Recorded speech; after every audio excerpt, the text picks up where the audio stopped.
Bismillahirrahmanirrahim. Assalamualaikum warahmatullahi wabarakatuh. InsyaAllah pada hari ini kita akan tengok tajuk yang kita pelajari pada minggu lepas. Okay, kita akan sambung tajuk yang kita akan pelajari pada minggu lepas. Baik, kalau kita tengok dalam buku teks muka surat 66. Okey, cikgu sertakan di sini buku teks muka surat 66. Tajuk dia kenali diri.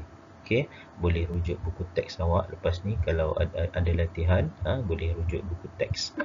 Baik, sekarang boleh tengok di dalam video ini sahaja. Okey, muka surat 66, tajuk dia kenali diri. Okey, dalam tajuk ini kita akan diperkenalkan dengan anggota seksual. Kita akan diperkenalkan dengan anggota seksual seorang lelaki dan juga seorang perempuan. Okey, kita mempunyai bibir, payudara, punggung, dubur dan genital, iaitu zakar ataupun faraj. Semua ini dikenali sebagai anggota seksual. Anggota seksual ini setiap orang manusia ada. Semua manusia mempunyai anggota seksual.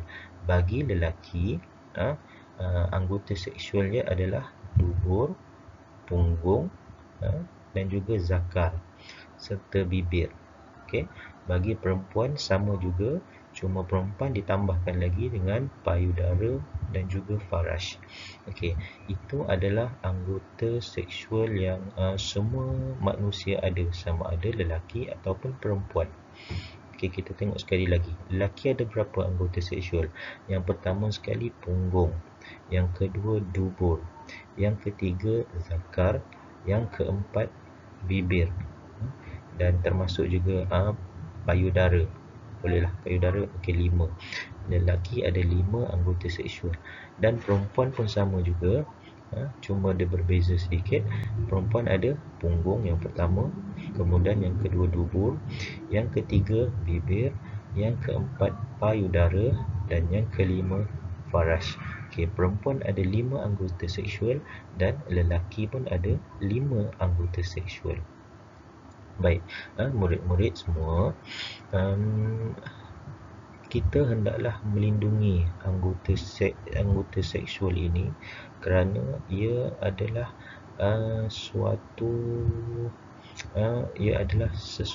dia adalah lambang kehormatan seseorang manusia. Okey, bagaimana cara untuk kita lindungi anggota seksual? Anggota seksual kita ini tidak boleh dilihat oleh orang lain kecuali diri kita sendiri sahaja. Okey, kita kena lindungi anggota seksual, kita kena kata no, kita kena kata tidak jika ada orang lain yang hendak menyentuh.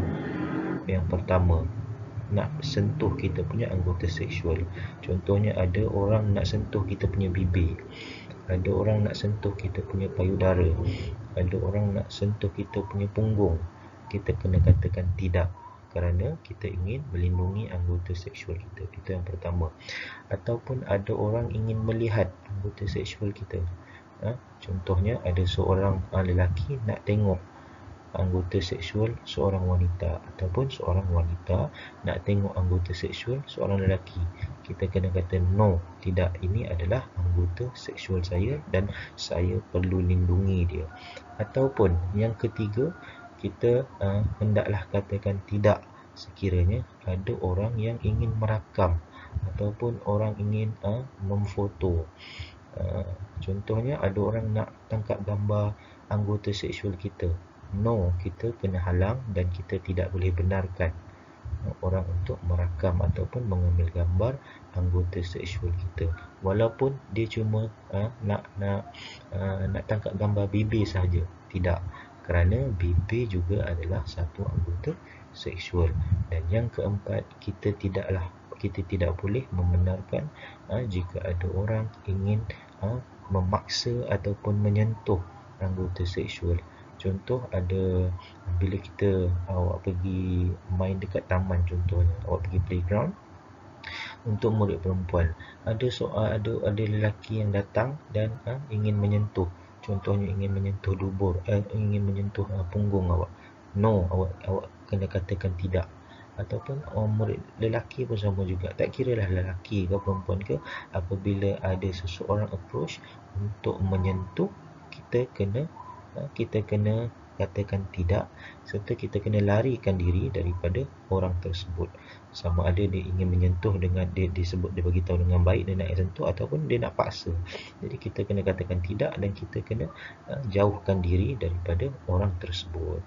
Baik, itu adalah secara umum bagaimana cara untuk kita melindungi anggota seksual kita, sama ada lelaki ataupun yang perempuan. Dan anggota seksual ini dikhususkan untuk diri kita sahaja.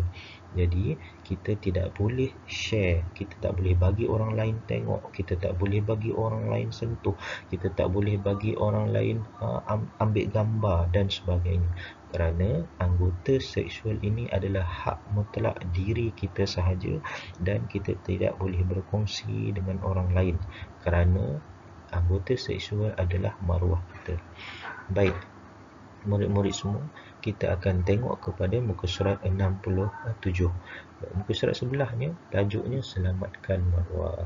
Okay, dalam tajuk ini kita akan lihat bagaimana cara Amira menjaga kehormatan anggota seksual dia. Okey, kita tengok yang atas. Ibu dan bapa Amira sentiasa berpesan supaya Amira menjaga kehormatan anggota seksualnya. Okey, macam mana Amira nak jaga kehormatan anggota seksual dia? Okey, yang pertama, apa yang Amira buat? Amira memakai pakaian yang sopan. Amira tak pakai baju yang ketat, contohnya. Amira tidak memakai baju yang singkat, contohnya. Amira tidak memakai skirt yang singkat, contohnya. Amira memakai pakaian yang sopan. Kita pun samalah. Kalau kita nak menjaga kehormatan, nak menjaga maruah, kita pakai pakaian yang sopan. Yang lelaki pakai seluar panjang, pakai t-shirt yang sopan. Perempuan pula pakai baju lengan panjang. Apatah lagi yang Muslim, yang orang Islam pakai tudung, pakai baju kurung.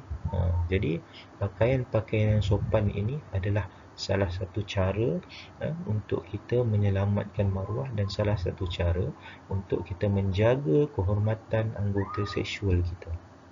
Okey, yang kedua, bagaimana cara Amira menjaga kehormatan anggota seksual dia?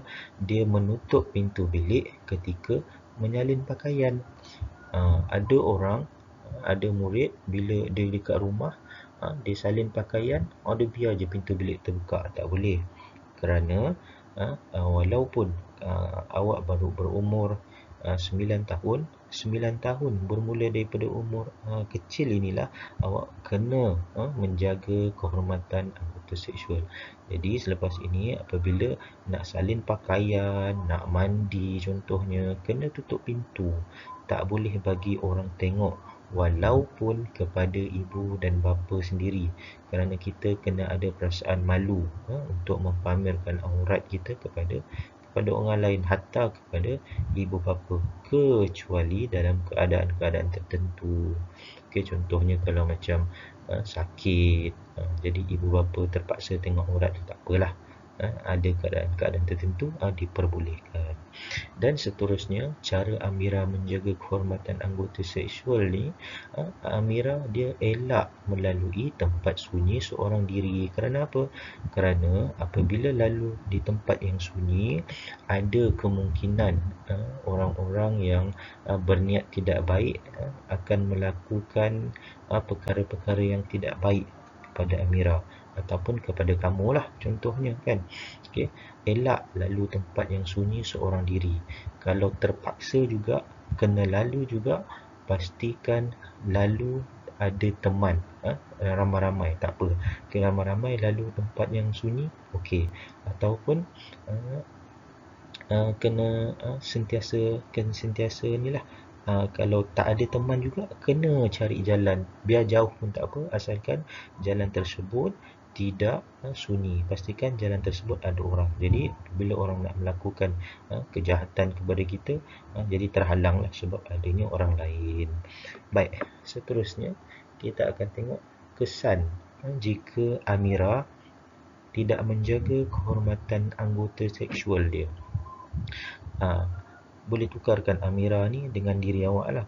Okey, sama ada ikutlah nama awak Amir ke, ini contohnya Amira. Kalau nama awak Danish Danish.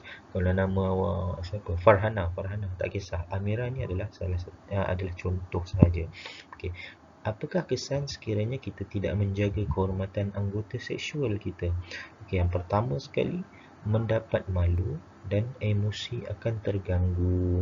Kerana apa? Kerana aurat kita sudah terdedah.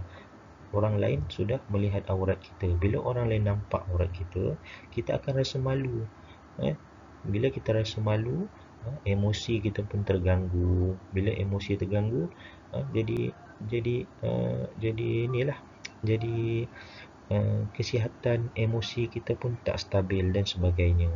Okey, seterusnya yang kedua, tidak disukai oleh rakan. Okey, jika kita tidak menjaga kehormatan anggota seksual ini, rakan-rakan pun akan menjauhkan diri daripada kita. Sebab apa? Sebab maruah kita sudah tercalar. Jadi untuk mengelak lagi pada tidak disukai oleh rakan ini, kena jagalah maruah diri kita. Okey, dan last sekali, maruah keluarga tercalar. Apabila seseorang tidak menjaga kehormatan anggota seksualnya, bukan sahaja maruah dia sendiri yang tercalar, tapi dia melibatkan maruah anggota keluarga dia juga. Ibu rasa malu, bapa rasa malu, adik-beradik rasa malu, sahabat handai pun rasa malu. Orang yang dekat dengan dia semua akan rasa malu kerana maruah sudah tercalar. Jadi kita hendak elaklah benda-benda sebegini, terutama bagi yang Islam lah. Maruah ini merupakan aurat ini hendaklah sentiasa ditutup.